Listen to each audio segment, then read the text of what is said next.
আসা এই ঘটনার হিসেব করেই আমাদের পিলে চমকে যায়।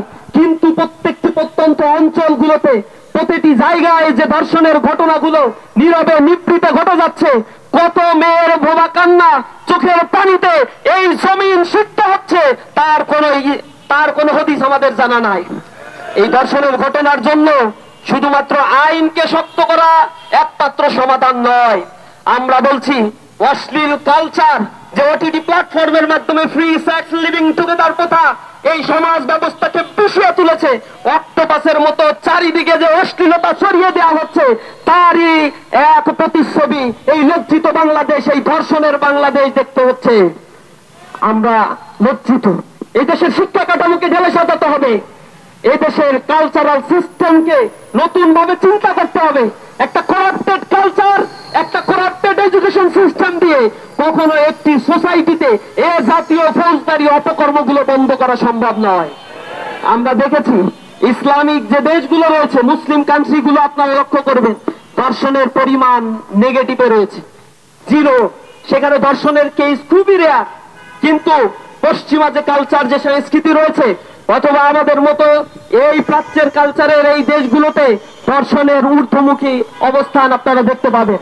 ইউরোপ আমেরিকার কালচারের দিকে আমরা তাকালে দেখতে পাই, সেখানে ফ্রি সেক্স লিভিং টুগেদার প্রথা চালু হওয়ার কারণে 50%, 60% সন্তান জন্মগ্রহণ করে, but they don't know who is their father. তাদের বাবার পরিচয় তারা জানে না। পিতৃ পরিচয়হীন সন্তানের সেখানে জন্ম হচ্ছে। সিঙ্গেল মাদার কনসেপ্ট তারা ডেভেলপ করছে।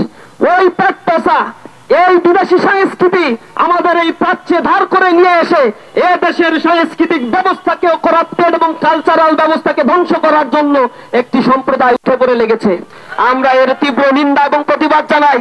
আমাদের মায়ের জাতি, আমাদের বোনের জাতি, নারীদের সংগ্রামের নিরাপত্তা নিশ্চিত করার জন্য ইসলামী ছাত্র শিবিরের প্রতিটি কর্মী এক গণতন্ত্র প্রহরী হিসেবে দায়িত্ব পালন করবে ইনশাআল্লাহ। ইসলামী ছাত্র শিবির এ জাতীয় কোনো অপকর্মের সাথে জড়িত হয় না, বরং এর তীব্র প্রতিবাদ আমরা জানাই সর্বদা। আমরা আজকে যারা এখানে উপস্থিত হয়েছেন তাদেরকে আন্তরিকভাবে ধন্যবাদ এবং কৃতজ্ঞতা জানাচ্ছি। সাংবাদিক বন্ধুদেরকে অসংখ্য ধন্যবাদ জানাচ্ছি। উপস্থিত সবাইকে কৃতজ্ঞতা জানিয়ে আবারও এই ধর্ষণের সর্বোচ্চ শাস্তি কামনা করে যাদেরকে গ্রেফতার করা হয়েছে, 2 দিন পরে নীরবে নিভৃতে আমরা যেন দেখতে না পাই, তাদেরকে আবার জামিন দিয়ে ছেড়ে দেওয়া হয়েছে। দোষী যেহেতু আইডেন্টিফাইড হয়েছে, শাস্তি যেহেতু নির্ধারিত রয়েছে, অতি দ্রুত প্রায়োরিটির ভিত্তিতে ট্রাইব্যুনালে এই কেসগুলোর সমাধান করার জোর দাবি রেখে আজকের এই মানববন্ধন কর্মসূচি এখানেই সমাপ্ত ঘোষণা করছি। সকলকে আন্তরিক ধন্যবাদ এবং মোবারকবাদ জানাচ্ছি। আসসালামু আলাইকুম ওয়া রাহমাতুল্লাহি ওয়া বারাকাতুহু।